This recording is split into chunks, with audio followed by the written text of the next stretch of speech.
Can science ever crack the code of consciousness? If the argument laid out within this paper is correct, then the answer is no. But if that is the case, then physicalism, the idea that the whole universe is analyzable through physical processes, is doomed. In this video, I will give a general explanation of what the metaphysical doctrine of physicalism is, and then discuss a very famous thought experiment that shook its very foundations. And lastly, I will discuss Epiphenomenalism. So let's begin. Back in the day, when science wasn't that big of a deal, philosophers didn't really care that much about empirical studies. But nowadays, philosophy is more or less the handmaiden of science. If we make any metaphysical claim, and it is not directly compatible with the sciences, we indeed need strong evidence for why that is the case. Physicalism is the metaphysical doctrine which completely follows the sciences, and rightly so. Why should we at all listen to a philosopher who makes broad metaphysical claims that does not adhere to physical properties? Take, for instance, Descartes' claim of substance dualism. He claimed that the human mind was a separate metaphysical substance from the physical brain, a substance not analyzable by either physics or chemistry. This claim was based on logic alone, without any empirical justifications. Armchair philosophy at its worst, right? But it could actually be the case that we had empirical proof supporting Descartes' claim. For instance, it could have been the case that people have actual memories of past lives, which they could prove to be true, or any other empirical studies which proved reincarnation. This, unfortunately, we don't have. And we don't need the Cartesian ego in order to explain anything further. Therefore, the physicalist thesis still stands, at least against Descartes. But back in '86, the philosopher Frank Jackson wrote this article. Let's discuss it. What Mary didn't know. This is Mary. She lives in this little box, a box that she was born in. Everything in this box is black and white. There is no perceivable color whatsoever for her to experience. But within this room, there are tons of science books and even a black and white TV that provides her with modern science lectures. Since she doesn't have anything else to do, she learns everything there is to know about colors, even though she has never experienced such a thing. Let's say that she completely exhausted the whole subject of colors. She learns everything about photons, wavelengths, how the eye reacts, etc. But one lovely summer's day, she gets released from her black and white box and is let out into a field filled with tomato plants. She exclaims, "Good golly, now I know how y'all experience colors." Excuse the accent. Now, here is the problematic question. Does Mary actually learn anything new upon her release? I mean, it seems like it, but how can that be?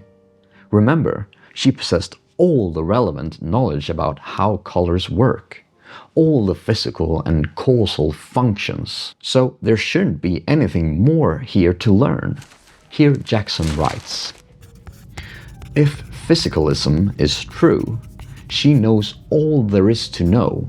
For to suppose otherwise is to suppose that there is more to know than every physical fact, and that is just what physicalism denies. It seems, however, that Mary does not know all there is to know. For when she is let out of the black and white room, or given a color television, she will learn what it is like to see something red, say. This is rightly described as learning. She will not say, ho hum. Hence, physicalism is false. An interesting solution to this issue here comes from David Lewis and Lawrence Nemiro. They claim that Mary does not acquire any new knowledge in the relevant sense. She does not learn anything new about the physical reality of things, but she does learn how colors are perceived. It's a difference between know how and know that. An interesting thought is that, in a sense, Mary does exist. It's just that her name is not Mary. Her name is ChatGPT, DeepSeek, or any other large language model. They can accurately be described as possessing all the relevant knowledge about how colors work, but they never truly went out into the world and actually experienced colors. Oh well, let's continue. Another solution to this problem, one which I believe Jackson initially supported, is to reject physicalism and claim that qualia, a property of what it is likeness, is a separate ontological category that cannot be reduced to physical properties. This idea is sometimes called Epiphenomenalism, and it is truly a crazy idea, because what it implies is that qualia does not have any causal function whatsoever. Remember, one of the biggest problems with Descartes' substance dualism is that his theory claimed that the mind was a separate metaphysical entity from the brain, but that they somehow causally interacted. But how can something that is not physical cause something physical to move? Well, that doesn't make any sense at all, does it?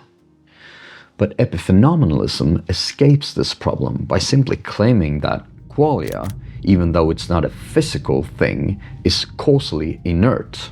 It is only a property of the brain and not a substance itself. It does nothing more than provide an experience to the subject. A pain that you experience is a mere movie played up in your head. In other words, your pain does not actually move you. I repeat, your pain does not move you. Right. Even so, if things like experiencing colors are causally inert, how are we to explain traffic lights? How can I know that I ought to stop if the light is red?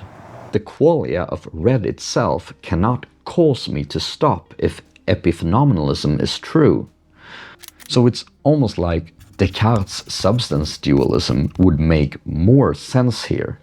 But that is absurd. Anyhow, well guys, we've gone full circle. We began a couple of months ago with substance dualism, and now we've ended in the same place.